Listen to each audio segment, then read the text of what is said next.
We recently attended Magazine Exchange's 50th anniversary celebration at their warehouse in Grants Pass, Oregon, their new warehouse. And I'm going to talk about it a little bit because I think this event was special in a lot of different ways. So, for those of you that don't know how distribution works, at a game store, we don't just order product directly from the manufacturer. We don't order Pokemon from Pokemon Company. We don't order our Magic from Wizards of the Coast. We don't order Yu-Gi-Oh directly through Konami. There's occasions where we get product directly from them, but it's typically for organized play, and most of the time, product hits a distribution network. Now, there are six major distributors, five of them in which have both Pokemon and Magic. The sixth distributor does not have Magic anymore due to some litigation in the past, but the five major distributors are PhD, GTS, Southern Hobby, Universal, and Magazine Exchange. Most impressive out of those five I listed, Magazine Exchange is the only solo warehouse. They operate out of one location, which is quite impressive considering how much they actually process and do, which I imagine has grown exponentially in this incredibly uh, expansive market that we're in right now. So it's a quick drive for us, only 3 hours to get up there. And when we get up there, we see the new warehouse, which is beautiful. It's a great looking warehouse. Even the red iron it looks to be um, coated over. They have a cool mural in the warehouse, and it's a good looking space. Another thing that's really nice about the warehouse is the office and the sales staff are right there connected to the warehouse. A lot of distributors currently use outside sales. When I mean outside, I mean they're not necessarily there at an office with other people. Sometimes they're working remotely from home, whatever it may be. I can't tell you how many calls I've been on where I've heard a dog barking or, a kid in the background. There's nothing necessarily wrong with that. It's just impressive to have an all-encompassed space for all of your departments. And I'm going to talk on that in a minute on why I think that was important. But Magazine Exchange is one of our many distributors, and a vital part of any LGS is distribution. So Magazine Exchange sent out this invite to, I believe, all of their accounts. And if you didn't go and you got invited, you missed out. You missed out for a few different reasons. The biggest was actually the education provided there. They had Pokemon Company in attendance. They had Wizards of the Coast in attendance. Konami was in attendance. Panini, Ultra Pro, Gather's Tavern, which is on the up and up with some of their products. They had a lot of different vendors available and also did really great presentations. The way they formatted their presentations, quite impressive. They weren't large blocks of time.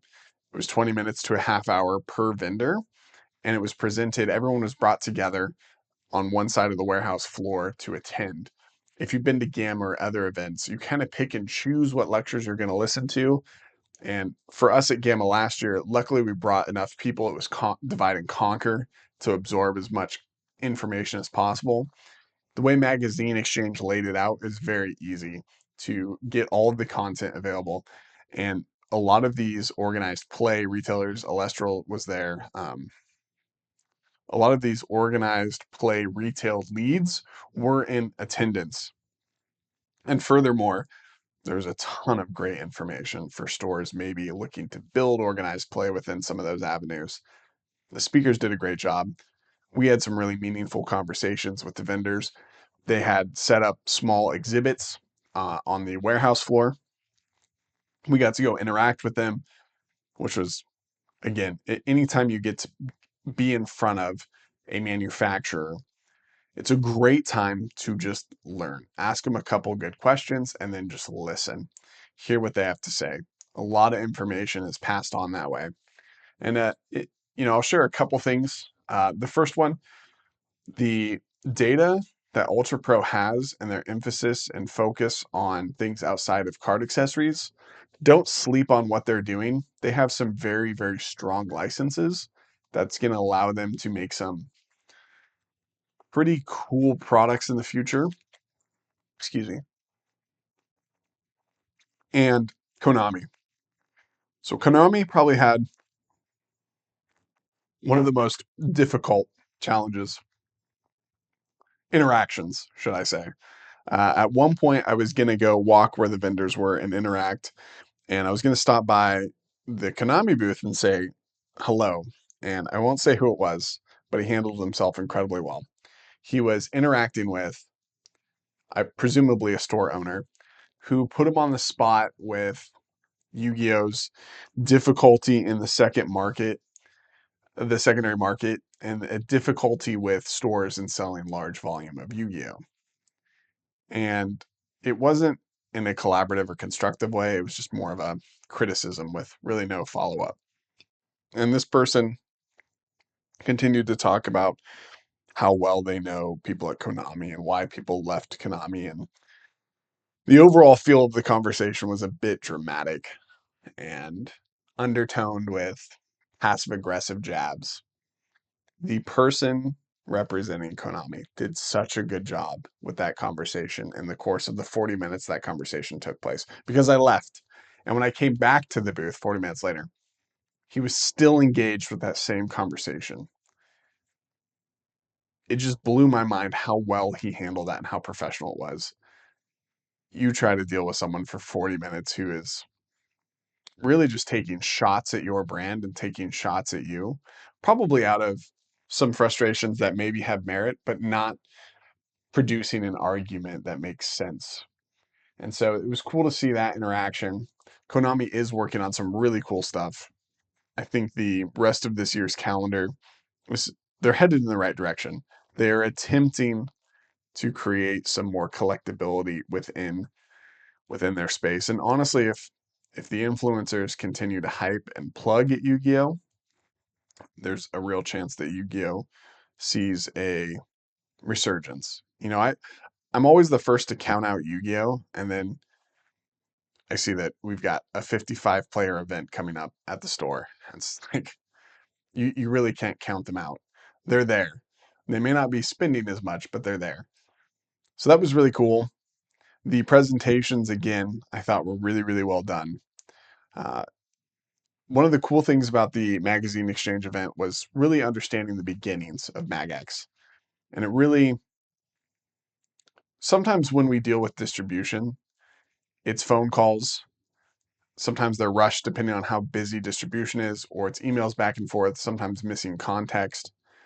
Sometimes it's not easy to build a meaningful relationship with distribution. Even though I do think it's important that we build relationships with the people we work with, it's not always the easiest thing to do.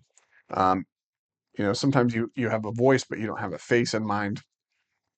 So there's an element of getting to meet our rep, getting to meet the people at the warehouse. We played Magic with a couple of the warehouse guys in the evening. I was shooting hoops with some of them outside. It was a really fun time to interact with the people who take care of our stuff every day and get some insight into how they operate.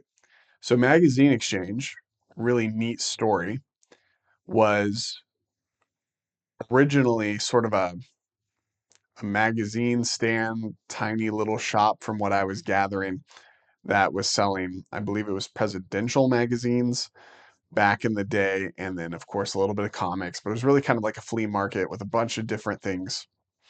And the current owner, Roger, took a loan out with his parents, I believe, or his parents were supporting the loan to purchase this in essence magazine stand, and it's turned into one of the major distributors, which is pretty impressive. Furthermore, getting to 50 years just in general, running a business for 50 years is incredibly impressive. I don't know if they're structured with a board. It didn't sound like they were. So getting to 50 years without selling portions of the company to a board or going full corporation, also incredibly impressive, especially with the volume that they're operating under. So that was one of those things where you just kind of appreciate hearing that story. What a great story. In the LGS community, really any business community, that's something to be celebrated. That is a success. Um, It kind of ties into the next thing that really opened up my eyes and really impressed me was the culture and the atmosphere. All of the employees had nothing but great things to say. At one moment, I could tell when we first got into the warehouse that it was probably a bigger turnout and some bigger challenges than what they had foreseen with us in the warehouse shopping the warehouse floor. One of the things they did really, really well was adapt quickly and get everyone on the same page. And as I'm watching, at this point, I'm more interested in what's happening with the employees than I am with everything else.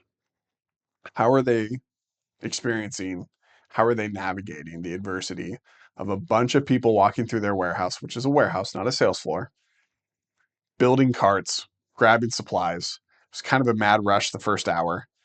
People were finished way too quick, I think, and they weren't sure what to do, where to pivot. They figured it out and they made it seem really, really seamless and they got through everything. Everyone was able to go and get what they want to do or get what they wanted to get, and it was taken care of. No one complained. No one was outwardly complaining. You couldn't see on any of their faces frustration, exasperation. They were, hey, do you need help with anything? They were super inviting. It was all the makings of a really strong culture.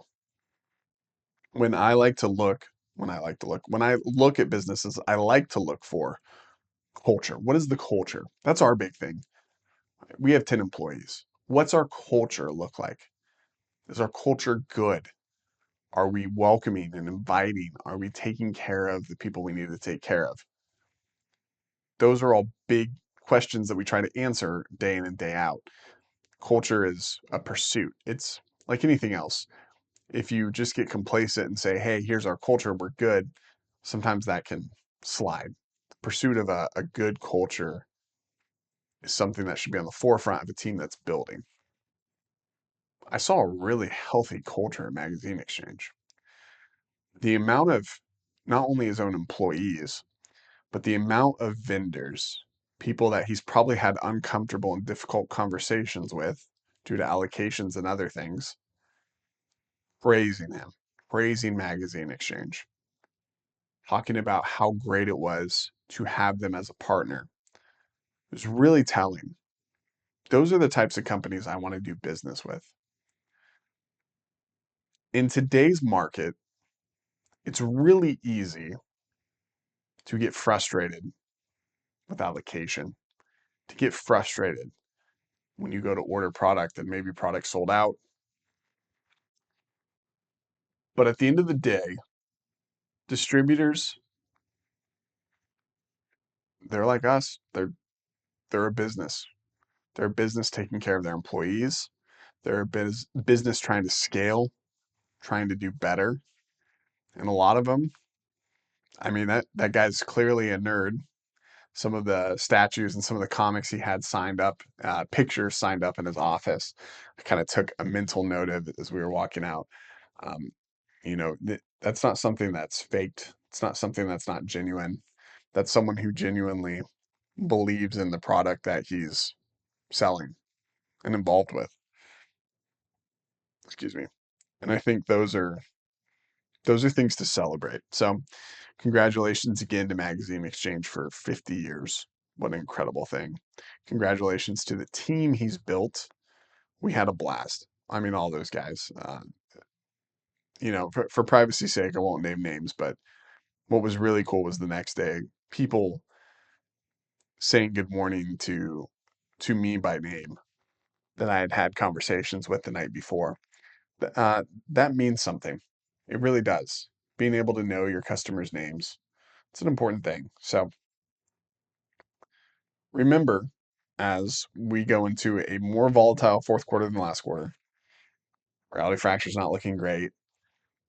Delta Rain probably not going to be the largest allocations because they did prioritize 30th.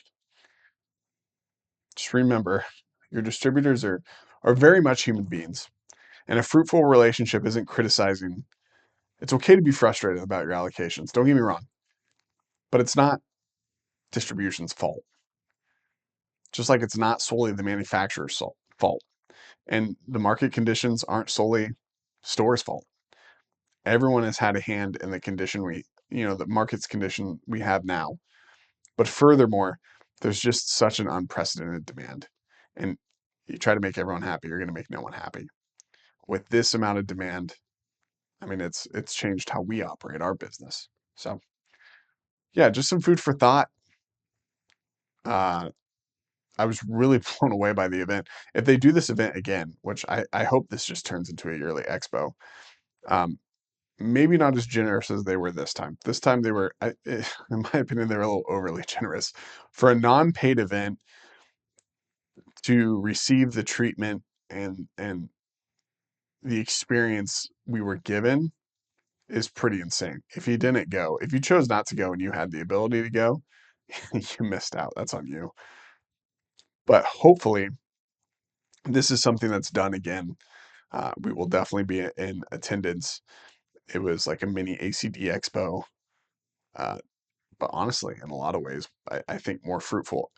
If you are a younger store, a newer store, what a great opportunity to talk to some of these vendors. Pokemon organized play, Wizards of the Coast organized play, Yu-Gi-Oh organized play. What a fantastic event. They really rocked the room. So yeah, the magazine exchange. Can't talk. It's very late. It's been a long couple days. Magazine exchange, 50 years in the books. What a feat.